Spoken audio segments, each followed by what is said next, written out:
Assalamualaikum warahmatullahi wabarakatuh. Kembali lagi dengan saya di channel Sulam Topik, channel yang akan membahas tentang kajian-kajian Islam dan sejarah peradaban Islam.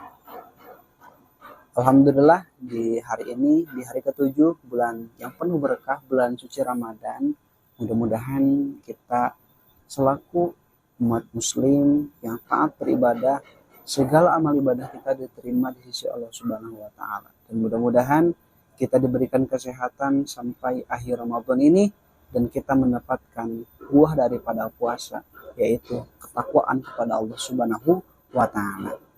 Nah, di pelajaran kali ini saya akan melanjutkan tentang puasa, yaitu tentang syurutu wujubihi, syarat wajibnya puasa. 2 hari kemarin saya menjelaskan tentang syarat sahnya puasa, nah sekarang syarat wajibnya puasa. Dan syarat wajibnya puasa itu ada 5. Kita akan jelaskan di sela-sela ngaji.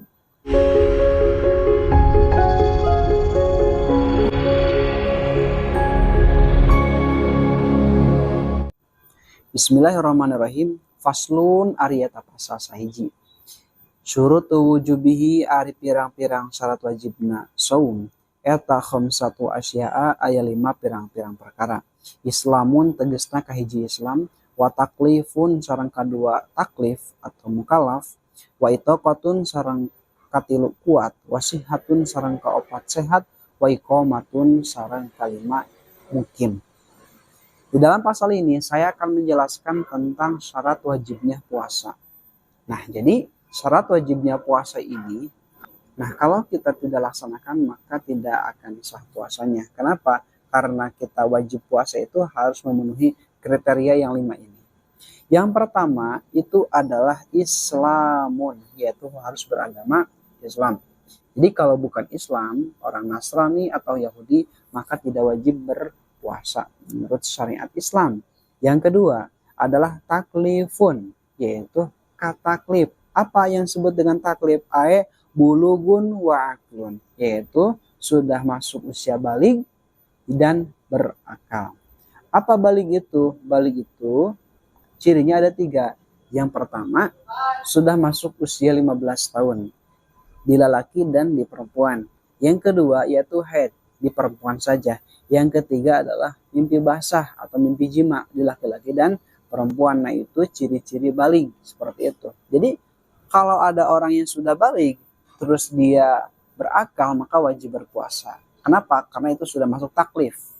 Ada lagi definisi yang lain, taklif. Taklif itu mukallaf. Yang disebut mukallaf itu adalah kulu akilin baligin balagotu dakwah. Setiap orang yang berakal, tidak gila. Baligh, bukan anak-anak. Gitu. Balagotu dakwah dan sudah sampai dakwah kepadanya. Maksudnya apa? Sudah tahu bagaimana hukum puasa, bagaimana hukum sholat atau ibadah-ibadah yang lain.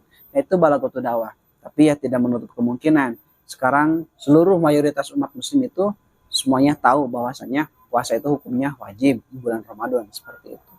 Nah, jadi itu disebut dengan taklif atau mukallaf. Nah, di sini disebutkan fala yajibu as-shaumu ala sabiyin wa majnunin.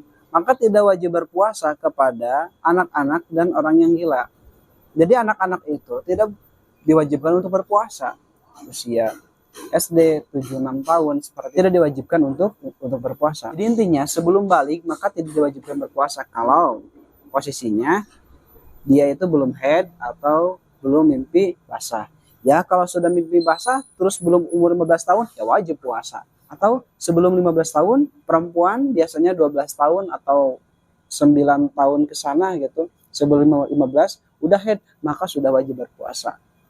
Tapi kan kalau kita lihat dari faktanya itu sekarang itu anak-anak SD kelas 5, kelas 6 itu sudah pada haid gitu. Karena sekarang dewasanya itu sudah berbeda gitu, sudah cepat karena memang pengaruh daripada apa yang dia lihat, apa yang dia tonton seperti itu. Jadi kalau kasusnya anak-anak belum haid, belum mimpi jima, belum usia 15 tahun, maka tidak wajib berpuasa. Kenapa? Karena anak-anak itu belum kena hukum, belum punya tanggungan apa itu yang disebut dengan pahala atau dosa. Sebagaimana dalam hadis yang diriwayatkan oleh Abu Daud dan Nasai disebutkan bahwasanya Rasulullah SAW bersabda, Rufi al-qalamu an salasin anin naim hatta yastauqidha wa 'anil majnun hatta yafiqa wa 'anis sabi hatta yablugha.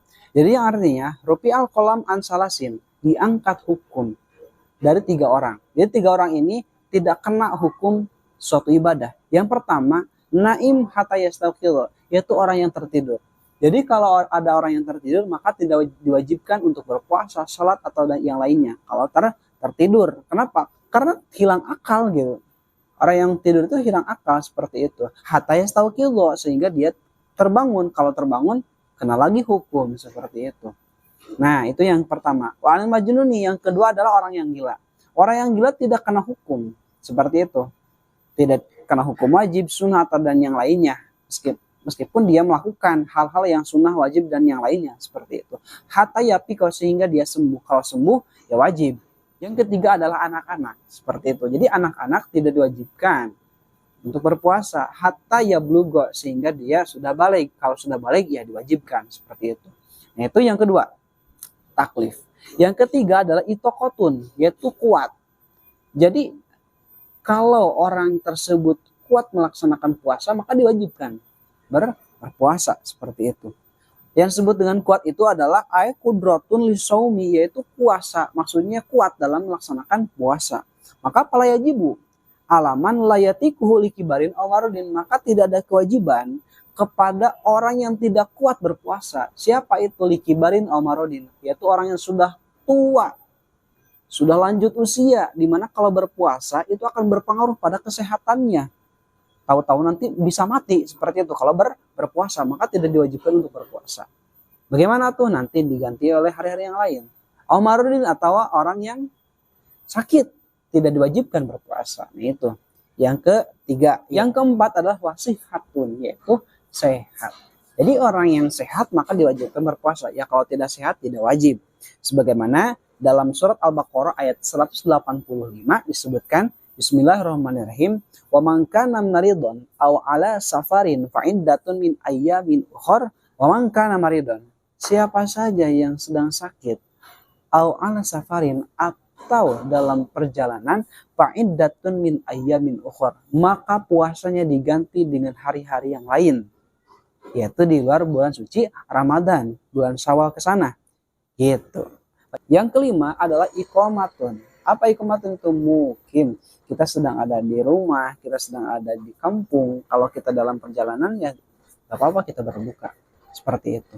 Nah, di sini disebutkan kalau orang yang bepergian itu boleh berbuka, boleh tidak berpuasa. Tetapi ada etikanya gitu. Jadi dalam bepergian kita bisa berbuka tapi ada etikanya. Seperti apa etikanya? Fa in tadarrara bihi fal fitru afdalu. Kalau puasa dalam perjalanan menimbulkan madarat, menimbulkan pada kesehatan kita, maka buka lebih utama.